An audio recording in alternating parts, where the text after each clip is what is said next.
खबरों में अब रुक करते हैं यूपी का, जहां पर अखिलेश सरकार प्रदेश से बिजली संकट को खत्म करने की पूरी तैयारी कर रही है। और इसके अलावा यूपी से कौन सी खबरें हैं जो आपके मतलब से जुड़ी हैं, देखिए यूपी सुपरफास्ट में।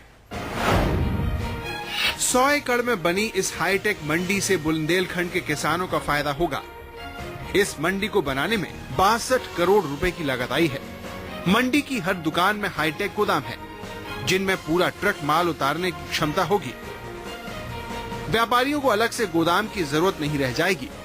इसके अंदर 124 दुकानें बनाई गई हैं। मंडी में रेन वाटर हार्वेस्टिंग का प्लांट भी लगाया गया है। इसके साथ ही हरियाली का खास ध्यान रखा गया है। पूरी मंडी में पौधे लगाए गए हैं और मंडी परिसर में पॉलिथीन के इस्तेमाल पर बैन होगा।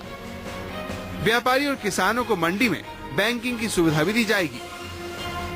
मंडी में व्यापारियों की सुरक्षा के लिए एक्स सर्विसमैन तैनात होंगे।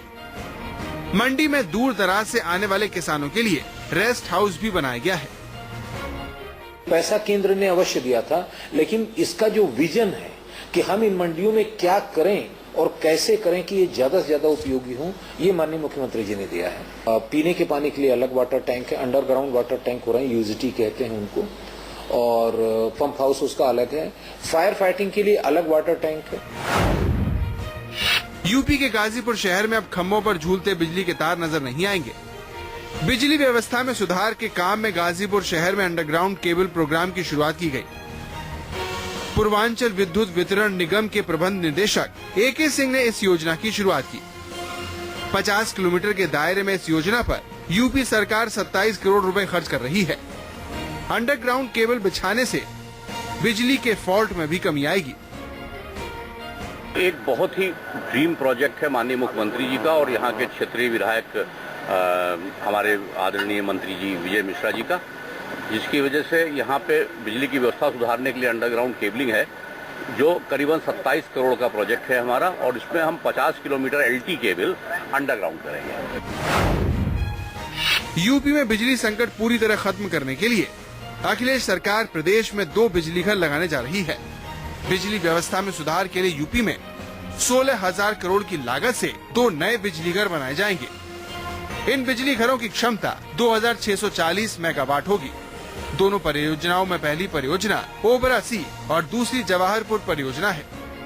राज्य विद्युत उत्पादन निगम 2 से 6 अगस्त के बीच कंपनी के चयन का काम पूरा करेगा और सितंबर से बिजली घरों के लिए वर्क ऑर्डर भी जारी कर दिए जाएंगे।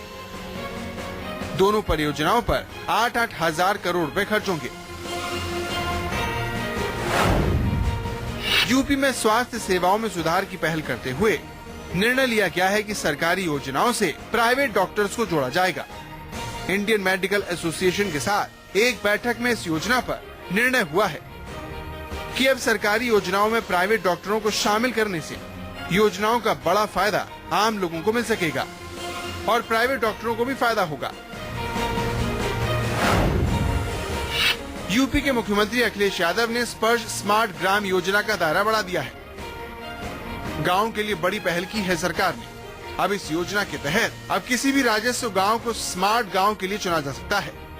अभी तक ये व्यवस्था थी कि सिर्फ जनेश्वर मिश्रा ग्राम योजना के लिए चयन किए गए गांव को ही स्मार्ट गांव बनाया जा रहा था, लेकिन अब सरकार ने ये फैसला किया है कि जरूरत के हिसाब से किसी भी गांव का चयन करके उसे आई स्पर्श स्मार्ट ग्राम योजना के तहत जोड़ा जा सकता है। स्मार्ट ग्राम के लिए चयन हो जाने पर उस गांव को सड़क, बिजली, street light, RO water, education और डिजिटल लर्निंग सेंटर जैसी सुविधाओं से जोड़ा जाएगा। लखनऊ में गोमती रिवर फ्रंट का एक हिस्सा भले ही पूरा हो चुका हो, लेकिन अखिलेश सरकार अपने इस महत्वाकांक्षी प्रोजेक्ट को और जल्दी पूरा करना चाहती है। गोमती नदी के सफाई का अभियान और तेज कर दिया गया है। बचे हुए बाकी हिस्से को खूबसूरत बनाने के साथ ही नदी की सफाई पर भी खास जोर दिया जा रहा है। गोमती में अब भी शहर के करीब 36 नाले सीधे गिर रहे हैं, जिन्हें रोकने के लिए बड़ी योजना तैयार की गई है। इन सभी नालों को दिसंबर तक गोमती में गिरने से पूरी तरह से रोक दिया जाएगा। इसके लिए नदी के दोनों किनारों पर ट्रंक ड्रेन का निर्माण करवाया जा रहा है। अखिलेश सरकार ने 15 साल से प्लॉट के लिए भटक रहे आवंटियों को राहत दी है। ये वो आवंटी हैं जिन्हें 2 दशक पहले LDA की स्कीमों में प्लॉट आवंटित किए गए थे, लेकिन कब्जा नहीं मिला था। तब से अब तक 15 साल गुजर चुके हैं, किसी भी सरकार ने इनकी फरियाद नहीं सुनी। लेकिन अब अगले सरकार ने इन 2350 विवादित मामलों के आवंटियों को राहत देने के लिए बंसकुंज योजना में समाधान नगर बसाने का फैसला किया है। सभी आवंटियों को यहाँ नए प्लॉट दिए जाएंगे